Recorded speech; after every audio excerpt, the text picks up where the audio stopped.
In this video, I'll be showing you how to use the half cut feature of the Scan N Cut SDX machines to cut vinyl perfectly every time. I'm going to start this project in Canvas Workspace, however you don't always need to do this. There are just a couple of extra features in Canvas Workspace that will help me out by adding weeding box and also by using some of the text features. So I've just basically launched Canvas Workspace and I'm using the installable version, not the online version. Once I have everything set up, I am going to bring on a square and size it to my choice of project. So whether this is a card front or a t-shirt, obviously it's just really an alignment guide for me to work to. On this particular project, I'm doing it on the front of an A6, that's UK A6 card. So I'm just sizing it accordingly. The next thing I'm going to do is search for a design that I want to cut. Now obviously you can choose from the designs you've got available to you, or you could scan something in, whatever you fancy doing. I'm actually going to use the text tool because I didn't find a logo that I liked there, and I'm using it with a font called Alana Smooth. Sizing that to be about the size that's going to go on the card front, and so that I get a good idea of what actual size and thickness this will cut out, I'm adding a fill and removing the line. That way I can see how fine the design will be properly.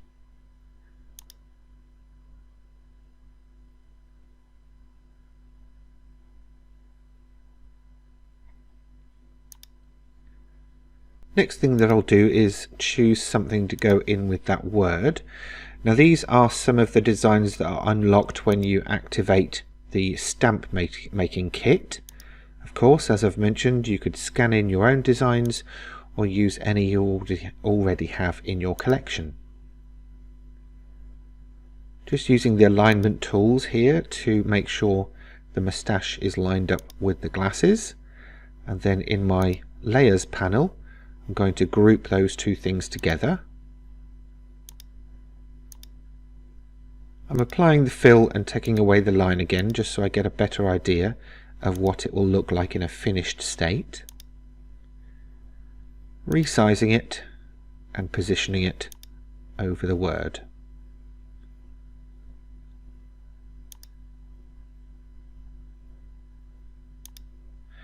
I'm happy with that, so I'm now going to select the group and the text.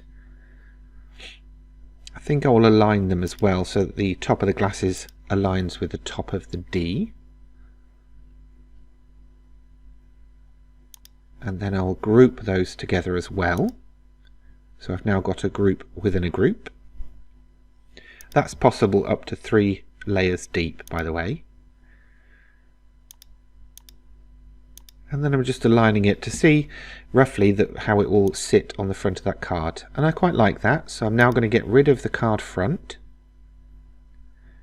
And in the Edit tab of Canvas Workspace, right at the bottom, there is an option to add a weeding box, either by specifying the space around the selected object, or just by typing in the measurements of the weeding box that you want. And there you go, that's automatically added it.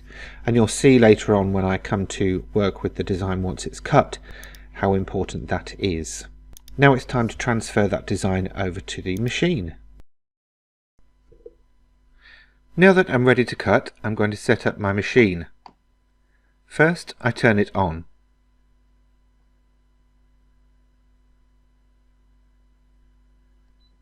Then I press the Home key, followed by the OK button that appears on screen.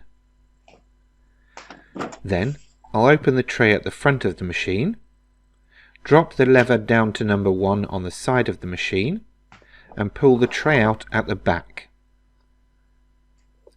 Next, I'll take the cap off of the black auto blade, put that in the carriage and lock it in place.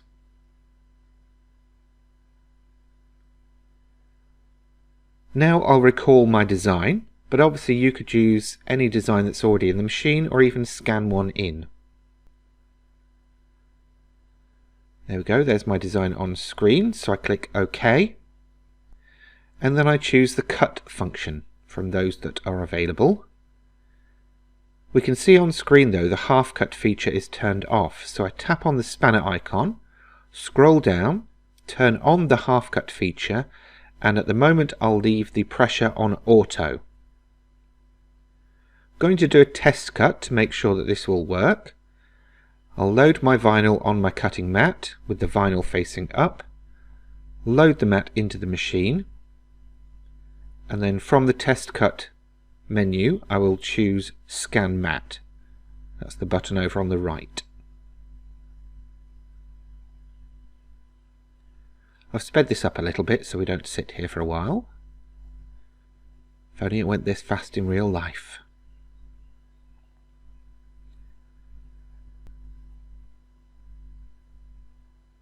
Just going to tone down the background of the scan so I can see where I'm positioning the test cut shape. When it's in position, I tap on Start. That will go ahead and cut the test shape out. It will also calibrate the machine to work out how to cut just through the vinyl but not the backing paper.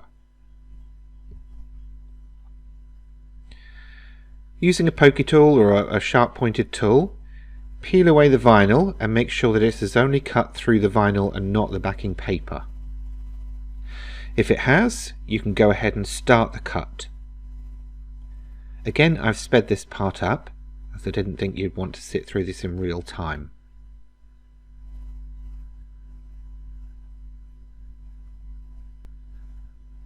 Once cut, unload the mat, and then it's time to reveal the design.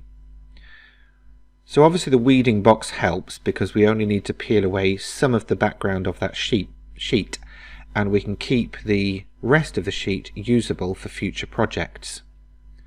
So gently peel away the waste.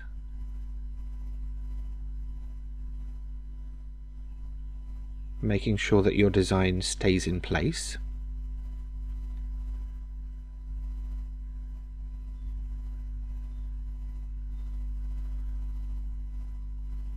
The weeding tool, that's this little crook with a fine point, is very good at helping weed out all of the little bits of the design.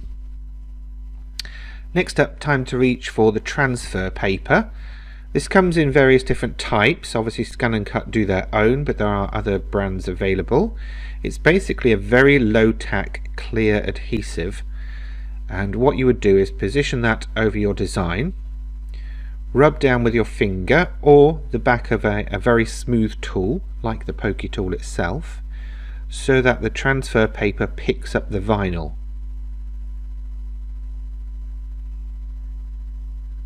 Can be a little fiddly at times, but it is worth it because it transfers the design over with everything in place, even if it's not attached to the next shape. Once you've got that, you can take it over to your project, whatever that may be, lay the transfer tape down, and then rub over where the vinyl is. Then you peel back the transfer tape, and hey presto, your vinyl is now in place on your project. Transfer tape, by the way, is reusable, so make sure you keep that.